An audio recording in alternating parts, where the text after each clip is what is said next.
I met Madison 6 years ago at a small art event downtown. A friend of mine dragged me along on a Thursday night after work. I was tired, not really in the mood to socialize, but I figured I'd go for an hour and then sneak out. Madison was standing near one of the exhibits, sipping wine, totally absorbed in a painting. She had this calm confidence about her, like she wasn't trying to be impressive, she just was. We started talking about the painting, then about travel, then music. Before I knew it, everyone else had moved on, but we were still standing there, like the rest of the gallery had faded out. Our first date was 3 days later, coffee at a place she recommended, then a walk around the park that turned into dinner and more talking. That was one of the things that stuck with me early on, how easy it was to talk to her. She was curious about everything, thoughtful, and just genuinely fun to be around. I felt like I could tell her anything. Things moved naturally after that. We started spending weekends together, then weekdays. I kept a drawer at her place. She knew exactly how I liked my coffee. Within a year, we were living together in a small apartment not far from where we first met. She worked as a freelance digital marketing consultant, which gave her a lot of flexibility.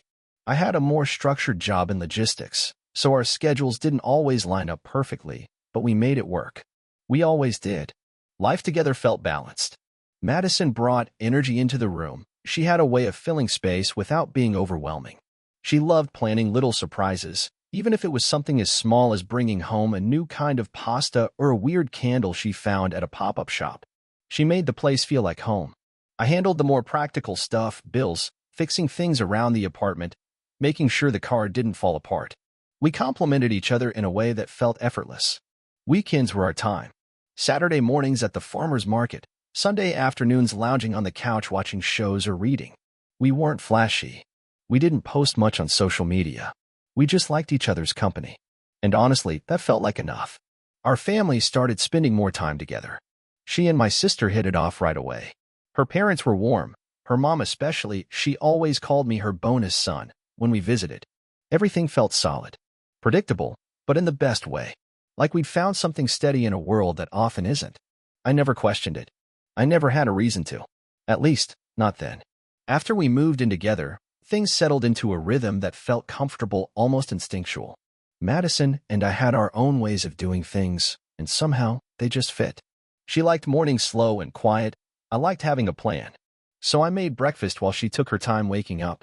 She'd read through her emails over coffee, legs curled up on the couch, while I double-checked my calendar and packed up for work. It wasn't romantic in a movie sense. It was better. It was real. Our apartment wasn't big, but we made it feel like us. Madison had an eye for design. She could take a blank wall and somehow turn it into something that felt lived in and intentional. The place was filled with pieces of our story. Photos from weekend trips, souvenirs from markets, a small collection of mismatched mugs that each had a memory attached. She insisted on fairy lights in the living room, and I didn't argue. They gave the space a warmth that even I could admit made it feel like home. She worked from home a lot, which meant she was usually around when I got back in the evenings. I'd walk through the door to the sound of her typing, sometimes music playing low in the background. There were nights she'd be up late finishing a campaign, and I'd bring her a cup of tea, sit nearby, and wait for her to finish. She appreciated that kind of presence, and I liked being able to support her in those small, steady ways. We had our routines. Monday nights were meal prep, Thursday was our unofficial no-phones dinner, and Sundays we tried to keep free for each other. Sometimes we'd go hiking, other times we'd just take a long walk through the neighborhood and talk about everything and nothing. She had this way of telling stories that made even her grocery store trips sound entertaining. Friends often said we were that couple, the ones who had it figured out. We didn't fight much. When we did, it was over small things: who forgot to take out the trash, which way the silverware should face in the dishwasher. But it never lasted. We'd laugh about it later, curled up on the couch with a glass of wine or some show we half-watched while talking over the plot. One of the things I loved most was how we dreamed together. We talked about the future, not in a vague, far-off way, but in a real, build-it-together way. She wanted to eventually buy a small place with a garden. I wanted a home office with a window that overlooked trees. We talked about traveling to Japan, about maybe adopting a dog. Kids were in the someday category, no pressure, no deadlines. Just an idea that lingered, gentle and present. She made life feel full. Not loud, not over the top, just quietly full in a way that made coming home to her something I looked forward to every day. Looking back now, I know these were the golden years. And the strangest thing is, you never realize you're in them until they're gone. By the time our third anniversary rolled around, Madison and I felt like a well-oiled team. Life had its ups and downs like it does for everyone, but we handled them together. Nothing ever felt too big to face. We took pride in how smoothly we operated, not just as partners, but as real companions. The kind who could sit in silence for an hour and still feel connected. We started traveling more. Short trips, mostly weekends upstate, a few days along the coast, once a longer trip to Oregon just to hike and disconnect from the noise. Madison loved planning our itineraries, and I loved watching her light up when something went exactly as she hoped. There was one moment I still think about, standing with her at a lookout point, wind in her hair, sunset behind her. She turned to me and said, "I could do this forever with you." I believed her, with every part of me. At home, our life was just as steady. We split chores without keeping score. Grocery runs, laundry, dinner, it all felt fair, natural. We had a shared calendar for everything from vet appointments to birthdays to just us nights, where we made sure not to make any other plans.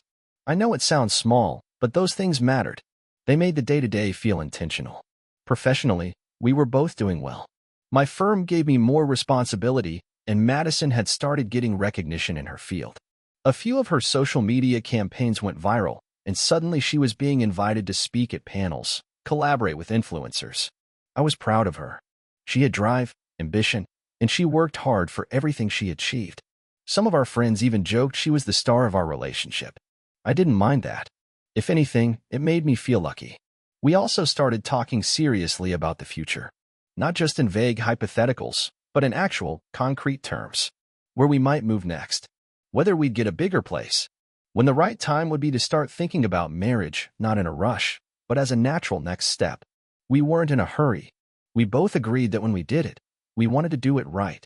There were evenings we'd lie in bed and scroll through houses online, rating kitchens and imagining which wall we'd put the bookshelf on. She liked open shelves. I preferred closed cabinets. We met somewhere in the middle.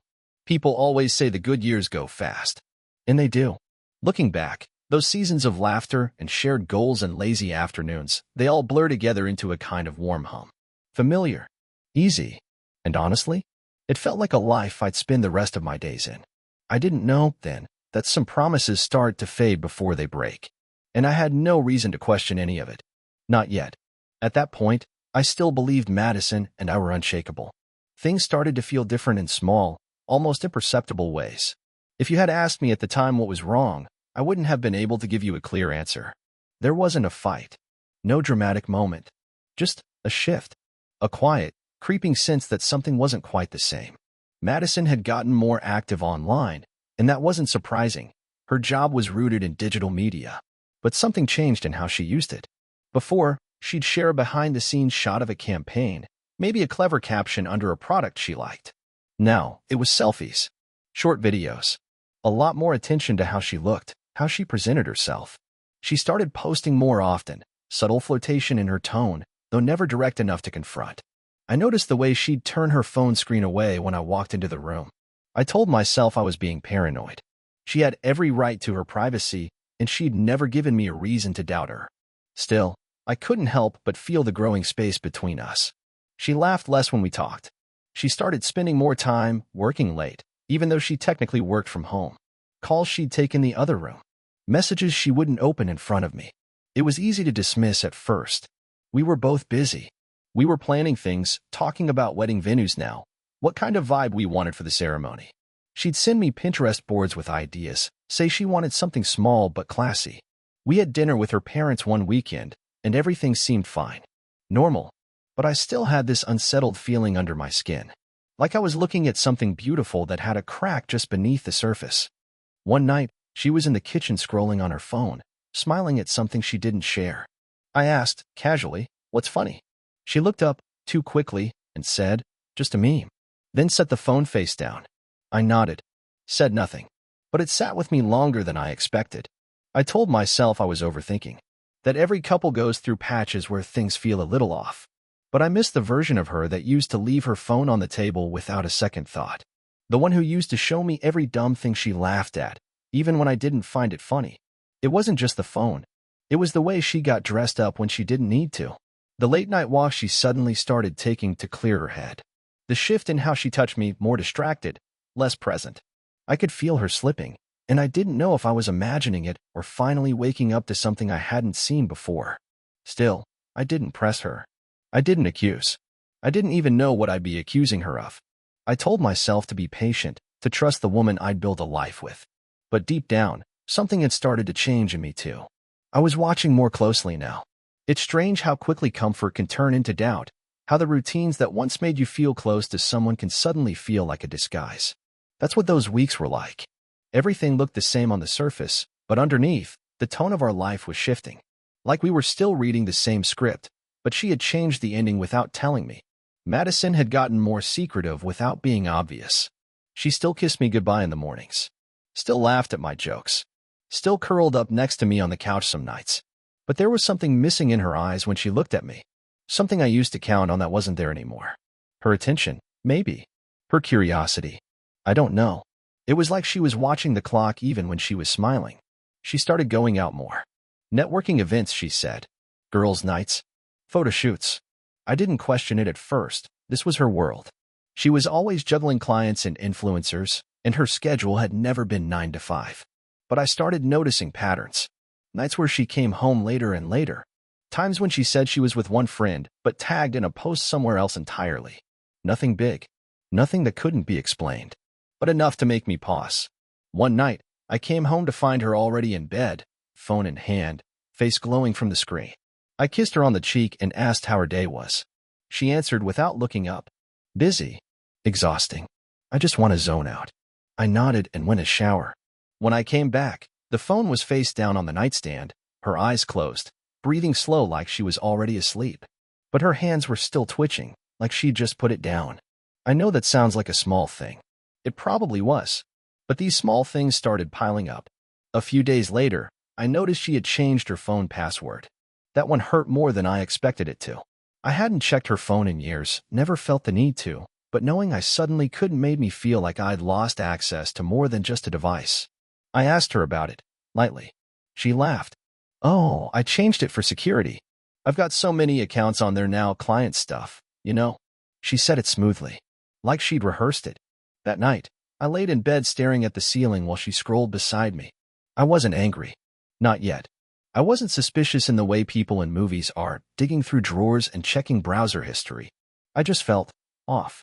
Out of sync with someone who used to be predictable in the best way. The person I used to feel synced with even in silence. I still wanted to believe this was a phase. That we'd get through it. That stress, or ambition, or boredom had just rearranged something in her for a while. But I also knew myself. I trusted my gut. And my gut was telling me something was unraveling, whether I wanted to admit it or not. I didn't have answers. Only questions that kept growing louder in the quiet moments. By this point, I had trained myself to smile through the uncertainty. It wasn't denial, not exactly. It was more like survival. Like part of me still believed that if I kept showing up the way I always had, she'd eventually come back to me. Not physically, she was still here. Still coming home. Still laughing when we watched old episodes of our favorite shows. But emotionally, she was somewhere else. And every day, I could feel the distance between us grow wider. She'd been posting more online. Reels, short videos, curated glimpses into her life that barely resembled the quiet rhythm we used to share. I watched her turn herself into a character. Always perfect lighting, polished captions, half smiles that looked like they were meant for someone else. And the comments, they started to bother me.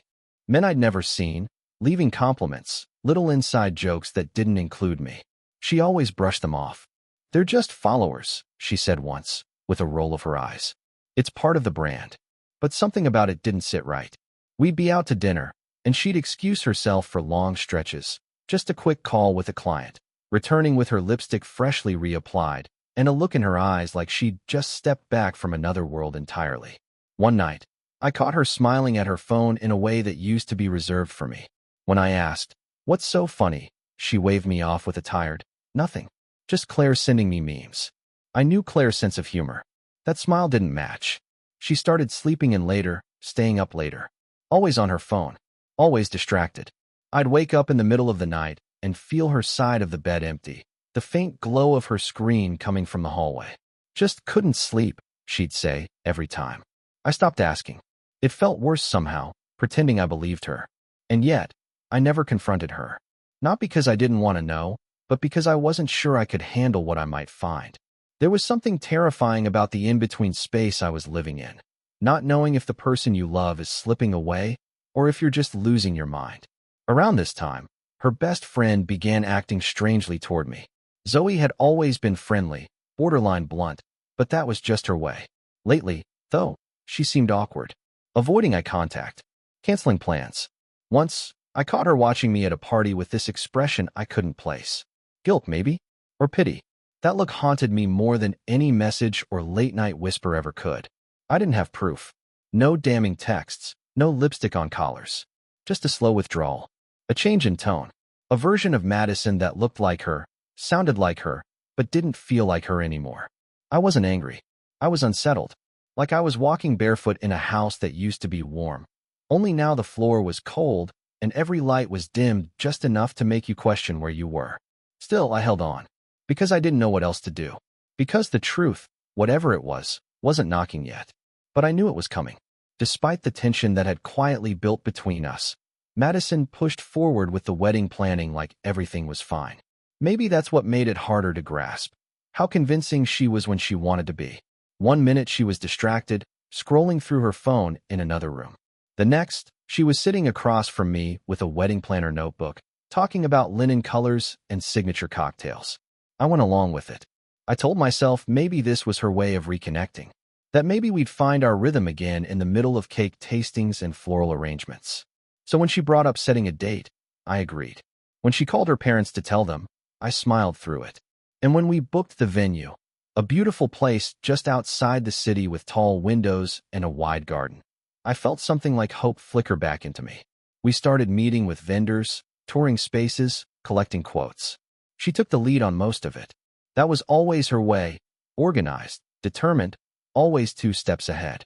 I mostly followed her pace, answering questions when she asked and handling the logistics she didn't want to deal with, like deposits and timelines.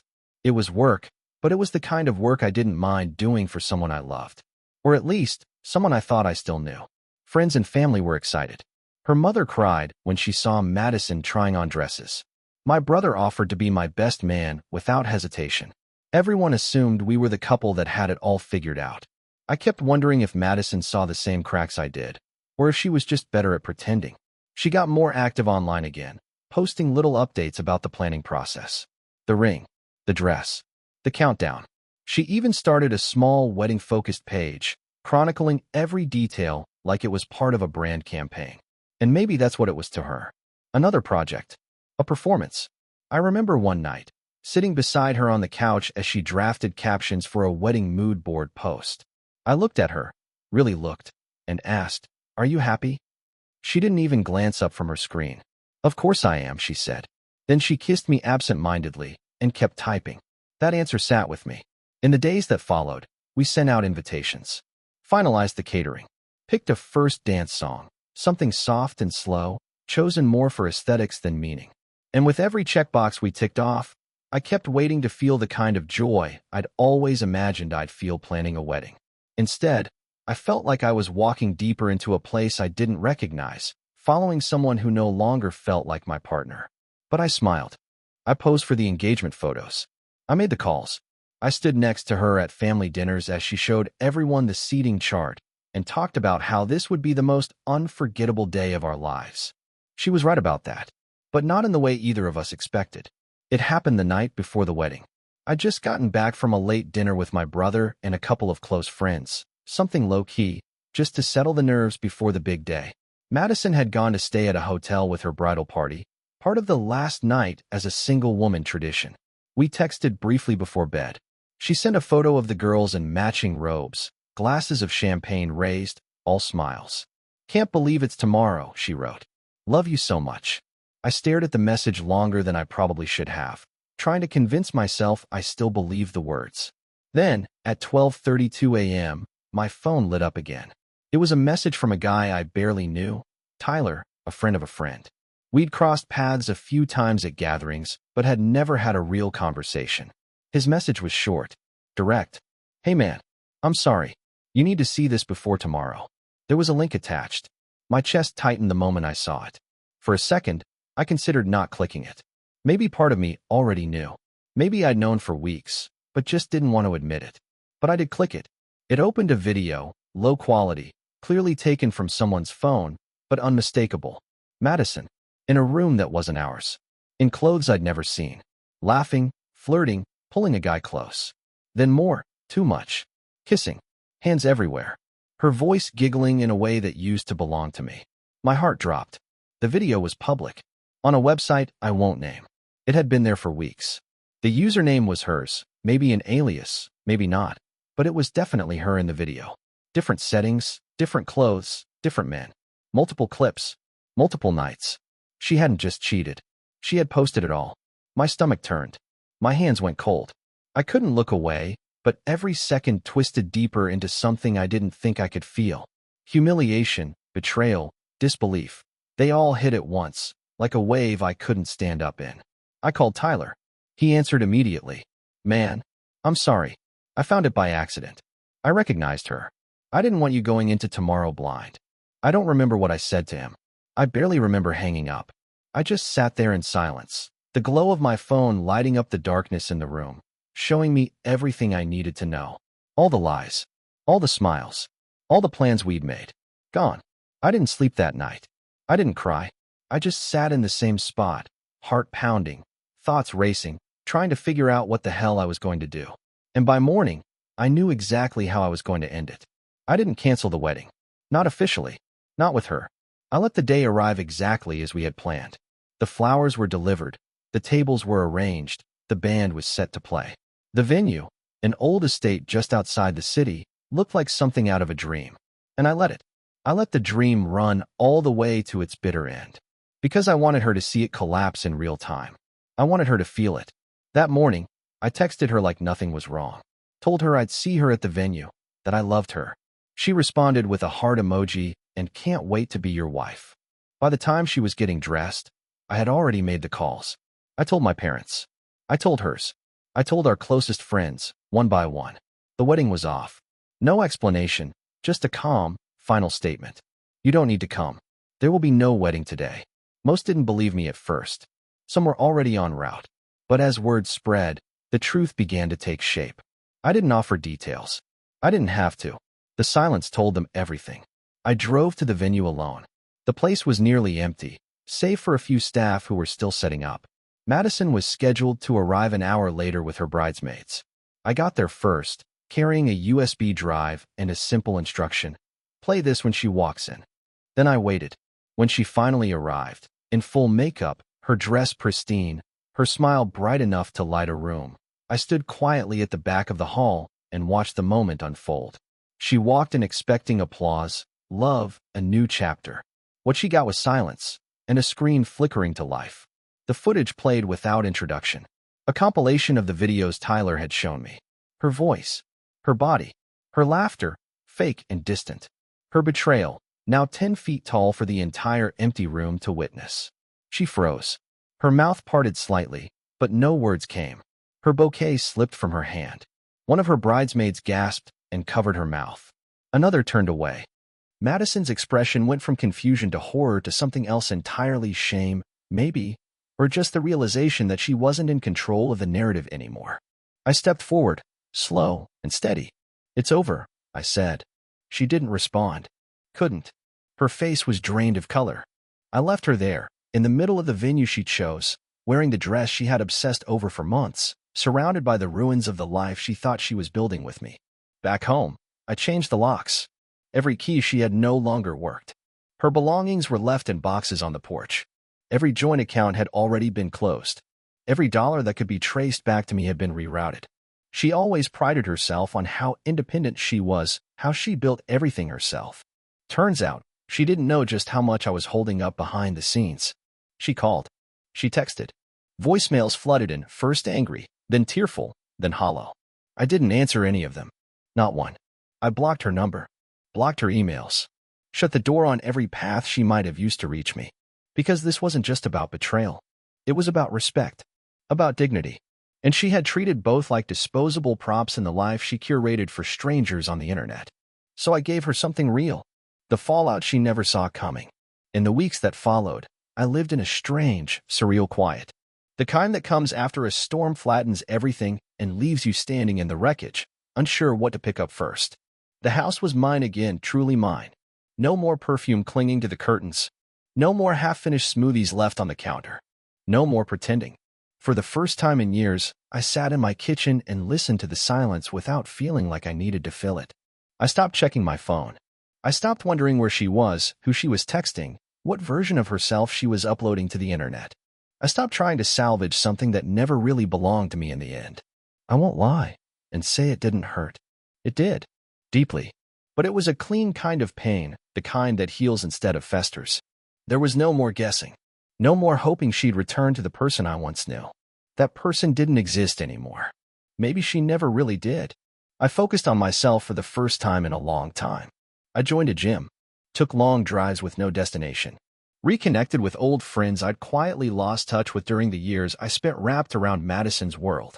I started reading again, real books, not just articles about how to be a better partner or how to fix a relationship that's losing its spark.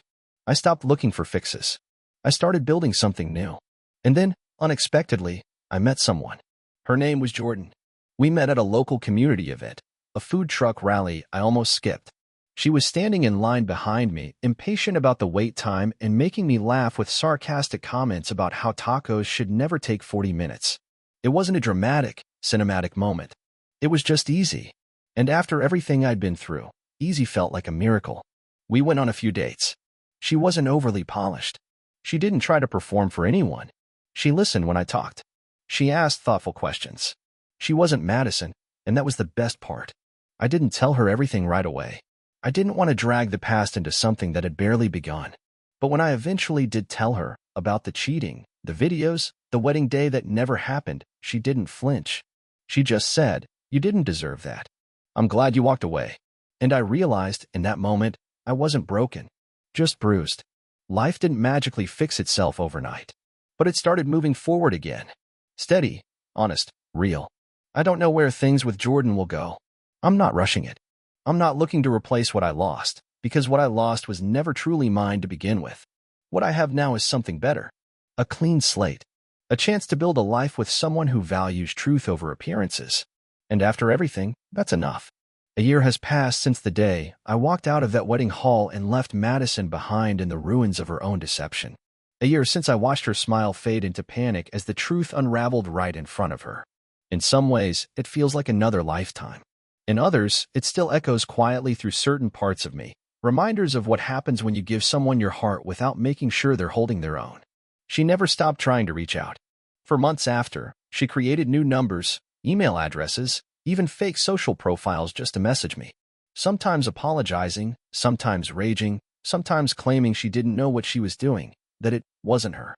But the messages eventually stopped when she realized they would never be answered. I had nothing left to give her. Not even a response. I sold the house.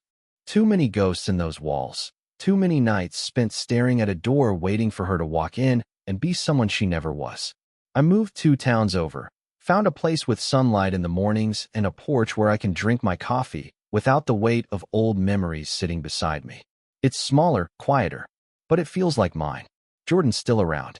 We're not rushing toward anything, just learning each other, slowly and honestly. She's patient in a way I didn't know I needed. She doesn't try to fix me, doesn't demand pieces of me I'm not ready to give. She just sees me, and that alone feels like something rare. We laugh a lot. We fight, too, but in ways that feel healthy, human, real. And there's no hiding, no secrets, no second lives broadcast to strangers online. Just 2 people doing their best, one day at a time. Sometimes I look back, not out of longing, but because I've learned how important it is to remember the warning signs I ignored, to trust the voice in my gut when it starts to whisper, to never mistake performance for intimacy, and to never again let someone rewrite my sense of worth for the sake of preserving a pretty picture. I've rebuilt my life, not from ashes, but from awareness. And if there's anything I'd say to anyone who finds themselves where I was, doubting, hurting, silently watching the person you love turn into a stranger, it's this. You are allowed to walk away. You are allowed to start over. You are allowed to demand honesty, even if it means standing alone for a while. Because peace isn't found in what looks good on paper. It's found in the quiet mornings, in the steady hearts, in the lives we build after the lies fall away. And I finally have mine.